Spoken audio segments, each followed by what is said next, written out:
మరి చాలా నిష్ఠతో నిబద్ధతతో దశాబ్దాల కాలాల నుంచి కేవలం సిద్ధాంతం బాబాసాహెబ్ మహనీయుల భావజాలంతో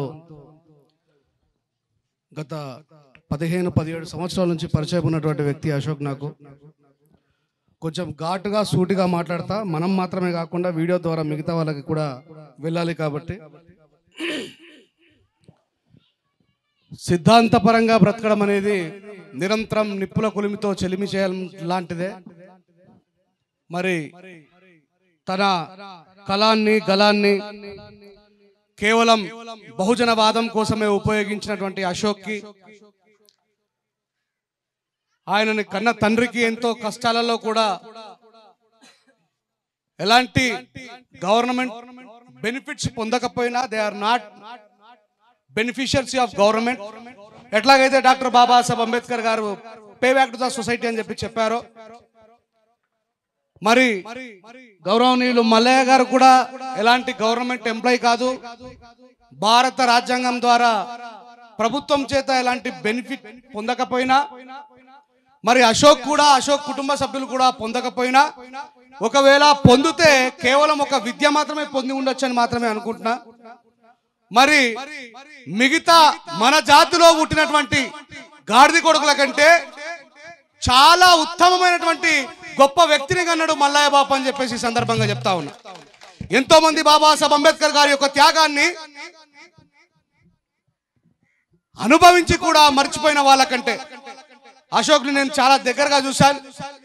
ఎంత పేదరికాన్ని అనుభవించినా, ఎన్ని కష్టాలు అనుభవించినా, వాళ్ళ చెల్లెళ్లకు వాళ్ళకు ఒక భవిష్యత్తు కోసం ఎన్ని కష్టాల్లో ఉన్నప్పటికీ కూడా ఇగో ఇక్కడ ఉన్నటువంటి మహనీయుల యొక్క సిద్ధాంతం యొక్క బాట నుంచి ఎప్పుడు కూడా పక్కకు పోలేడు. అందుకు ఎంత కష్టమైనా సరే అని చెప్పేసి నేను ఇక్కడి వరకు వచ్చాను మిత్రులారా.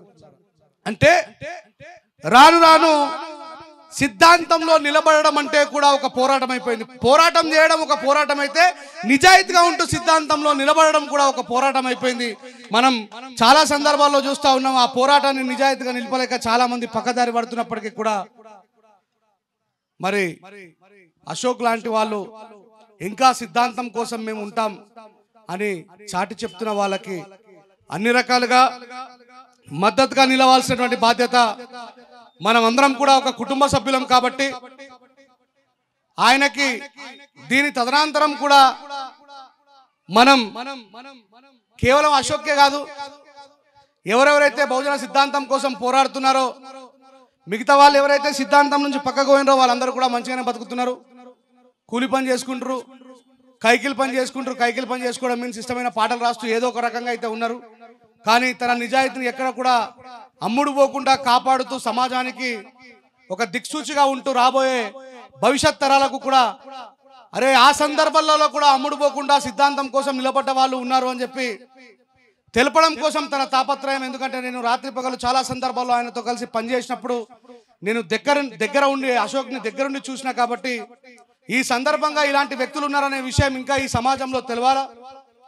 ఎన్ని కష్టాలు వచ్చినా, ఎన్ని ఆటుపోట్లు వచ్చినా సరే నమ్ముకున్న సిద్ధాంతం కోసం చివరి వరకు పోరాటంలో నడవాలనేటువంటి మరి మార్గదర్శకుడుగా రాబోయే తరానికి అశోక్ నిలబడతారని నేను మనస్ఫూర్తిగా నమ్ముతున్నాను. ఇంకా మరి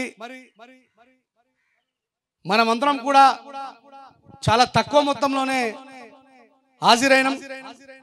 మల్లయ్య బాపుకు ఇంతకంటే బలమైన ఘనమైన నివాళిని అర్పించాలి. ఎందుకంటే ఎన్నో కష్టాలలో ఉండి కూడా అశోక్ని సిద్ధాంతంలో నిలబెట్టడం అనేది చాలా గొప్ప విషయం. నేను గత 10-12 సంవత్సరాల క్రితం వచ్చాను అనుకుంటా గర్జనపల్లికి. అప్పుడు మన మలయాళ రమేష్ అన్న ఉండే కదా, మలయాళ రమేష్ అన్న ఉండే.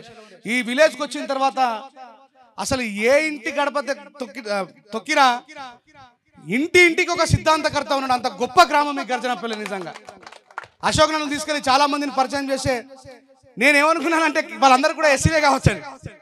అంటే ఈ గర్జనపల్లి అనేటువంటి గ్రామం నిజంగా దీనికి ఎట్లా వచ్చిందో గర్జన అని చెప్పి ఇంటింటికి ఒక గర్జన ఉంటుంది.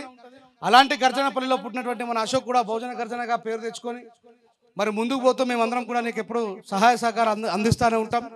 ఆర్థికంగా సహాయం నిలబడకపోవచ్చు మన జాతిలో నుంచి, కానీ నీకు మద్దతుగా, నీ సిద్ధాంతానికి మద్దతుగా, నీ గొంతుకు, నీ పోరాటానికి, మరి మహనీయుల యొక్క పోరాటానికి మనం అందరం కూడా సిద్ధాంతపరమైనటువంటి భావజాల పోరాటంలో ముందుకు సాగాలని మనస్ఫూర్తిగా కోరుతూ, నీ మిత్రుడిగా, నీ సహోదరుడిగా, నీతో పాటు జర్నీ చేసినటువంటి అనుభవాన్ని మరి నేను కూడా పంచుకునేటువంటి అవకాశం కల్పించినటువంటి మిత్రులకి, ఎంతో దూరం నుంచి వచ్చినటువంటి మిత్రులందరికీ కూడా హృదయపూర్వకంగా జై భీములు తెలియజేస్తా ఉన్నా.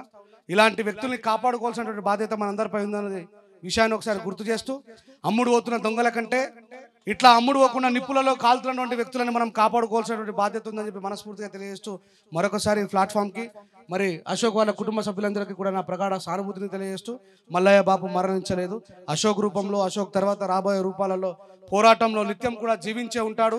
వీరులకి మరణం లేదు. వాళ్ళ యొక్క వారసత్వాన్ని పురిగిపుచ్చుకొని మనం అందరం కూడా వాళ్ళ ఆశయ సాధన కోసం పోరాటం చేయాలని, భావితరాలందరికీ కూడా స్ఫూర్తిగా నిలవాలని మనస్ఫూర్తిగా కోరుకుంటూ, నాకు ఈ అవకాశం ఇచ్చిన మిత్రులందరికీ కూడా హృదయపూర్వకంగా జై భీమ్ తెలియజేస్తున్నాను. Thank you very much. జై భీమ్.